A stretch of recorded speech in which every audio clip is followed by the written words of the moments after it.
हैं और हमारे साथ अब केडियानॉमिक्स के फाउंडर सुशील केडिया जुड़े हैं, जो हर मंगलवार हमसे जुड़ते हैं। आइए उनसे समझते हैं कि उनका इस समय क्या मूड माहौल है। Sushil ji, good morning. Morning. Frame तो काफ़ी अच्छा लग रहा है आपका एज ऑलवेज, और काफ़ी आपने लग रहा है काफ़ी बड़ी बोल्ड कॉल आज हमारे लिए प्रिपेयर की है, तो ज़रा उस पर बात हो जाए। पहले आप कह रहे हैं 30,000 निफ्टी पर, यहाँ पर तो लोग 25,000 के लिए वो प्रे कर रहे हैं, आप सीधा 30,000 की बात कर रहे हैं। बताइए क्या दिख रहा है आपको ऐसा चार्ट्स में? भाई 32,000 बोलने में थोड़ी सी शर्म आ रही थी, इसलिए 30,000 बोला। हो सकता आने वाले टाइम में 32 भी हो जाए। तो 30, पहले 30 से ही शुरुआत कर लेते हैं, 32 के चलिए, बाद में बात करेंगे। तो हाँ, तो हाथ कंगन को आरसी क्या, पढ़े लिखे को फारसी क्या। आप लोगों ने मुझे चार्टिस्ट बताया हुआ है, तो मैं चार्ट ही दिखा के बात करूंगा। बाकी मैं बातें हर एक विषय पे कर सकता हूं, पर सच्चाई चार्ट से दिखती है। पीसीआर से अनुरोध है, इस चार्ट को खोलें और इस चार्ट को देख के आप मेरे साथ आनंद लीजिए। पीसीआर से अनुरोध है, मेरे स्क्रीन पे जो चार्ट है इसे कृपया दिखाएं।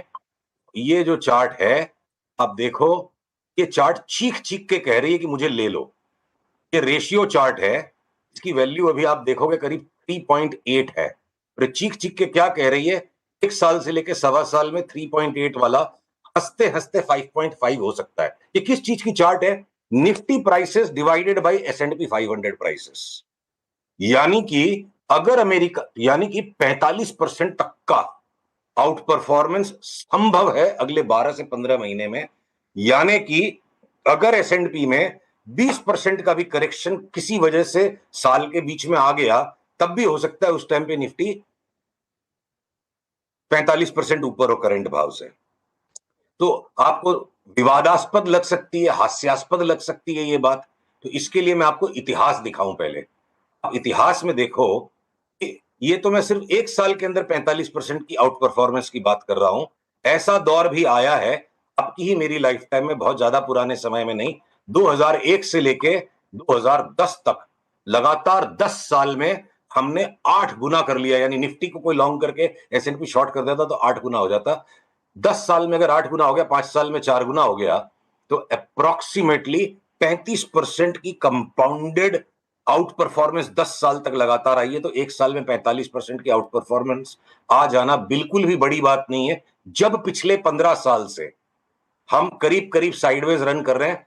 इंडिया की जो यूफोरिया का मोमेंट है, ये किसी भी एक बुलिश फेज में या बेरिश फेज में, जनरली मार्केट के 3 इमोशनल स्टेट होते हैं। पहला स्टेट बिल्कुल अविश्वास का।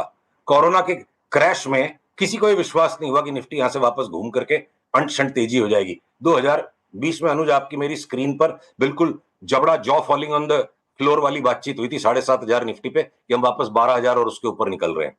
और उसके बाद एक कॉशियस फेज आता है, कॉशियसली बुलिश। वो हमने 22-23 में पूरा कर लिया। 24 के सेकंड पार्ट में सबकी खाया पिया निकल गया, सबकी चर्बी निकल गई। जो भी प्रशांत जैन कह रहे थे ना कि स्टॉक मार्केट में पॉपुलर ओपिनियन नहीं होता है, तब जैसे त्राही माम मची हुई है, ट्विटर पे जो मीम्स आ रही है और जिस तरह से लोग हमारा विरोध कर रहे हैं। देखो, 26,500 पे मैंने आपके साथ अब ऑन एयर बात की थी, 23,000 हो जाएगा निफ्टी, लोगों ने मुंह बनाए। और अभी भी इस बात पे लोग मुंह बना रहे हैं। तो लोगों का काम है, वो करेंगे, वो ह्यूमन नेचर है। पर ये जो इस तरह की यूफोरिक स्टेट अगर आ सकती है, तो मैं खाली इंडेक्स को तो देखकर इस तरह बावड़ा नहीं हो सकता। तो हमने लास्ट 15 दिन में अनुज तकरीबन बाजार की हर एक चार्ट को गहराई से निचोड़ा और बहुत कोशिश की कि ऐसे कोई स्टॉक्स हमें मिल सकते हैं जिनमें शॉर्ट सेलिंग करके यहां से 20-30% बन जाए। तो आंसर है साफ सुथरा, क्लियर कट, ना, बिल्कुल ना। बेचना यहां पे गुनाह हो सकता है। इस तरह की चार्ट्स हैं। तेजी शुरू नहीं हुई है, 23,300 के ऊपर जाने के बाद आज की हमारी वार्ता को ट्रिगर किया जाए। और अब से लेकर बजट तक की अनिश्चितता में 23,300 से लेकर 22,700 तक की फ्लक्चुएशन बिल्कुल स्वाभाविक है। देखिए सुशील जी, मैं वैसे खैर आपको सिर्फ चार्टिस्ट नहीं मानता हूँ, मैं आपको एक एज ऑलराउंडर ट्रीट करता हूँ। तो अब ये अगर मार्केट इस तरीके से भागेगा 30,000 पे, तो ऑब्वियसली उसको कुछ लार्ज कैप लीड करेंगे।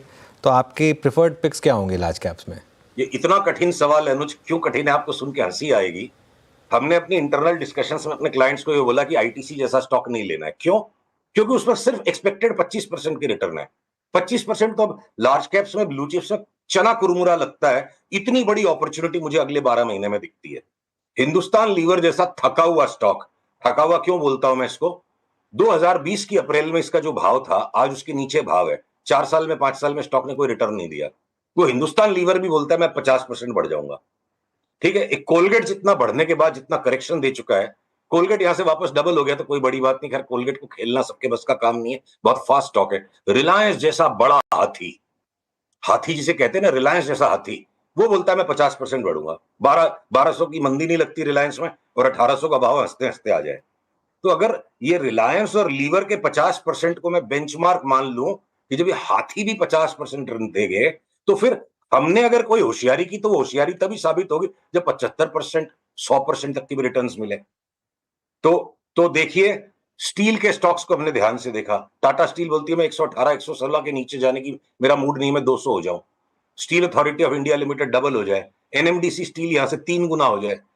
जिस इंडाल्को पे हम बार बार पिछले 1 साल में अनुज आपसे बात होती थी कि इंडाल्को को कूट दो, मार दो, गिरा दो, वो इंडाल्को अभी 900 के ऊपर जाने के लिए तैयार है। अगर मैं हिंदुस्तान जिंक और हिंदुस्तान कॉपर जैसे स्टॉक्स पे आऊं, डबल हो जाएंगे। मैं स्मॉल फाइनेंस बैंक पे आऊं, ये एयू बैंक जैसा भी जो रिजल्ट आ गया, नंबर आ गया, चार्ट चीख रही, 800 850 का भाव हो जाएगा। सारे स्मॉल फाइनेंस बैंक, जाना स्मॉल फाइनेंस बैंक एक ही दिन में 20% उस दिन उछल गया था। तो पता नहीं निर्मला मैडम क्या देने वाली है कि स्मॉल फाइनेंस बैंक्स लग रहे सारे आसमान के ऊपर चले जाएंगे। जिस एलआईसी पे हम लोग लगातार 1 साल तक करेक्टिव मूड में थे, वो हो लिया एलआईसी का करेक्शन। 1300 1400 का भाव एलआईसी लगता है। एसबीआई इंश्योरेंस, लाइफ इंश्योरेंस या आपके एचडीएफसी लाइफ, ये सब लगते न्यू हाई में चले जाएंगे। तो अनुज, बहुत ही कम स्टॉक्स हैं जिनमें कभी कभी टाइम टू टाइम कोई मार्केट में करेक्टिव फेज आएगा, तो पोर्टफोलियो हेजिंग के लिए क्या पता इन्फोसिस, टीसीएस, विप्रो कमजोर रह जाएं, कि ओवरऑल नैस्डैक की वीकनेस में इनमें सिंपैथी आएगी।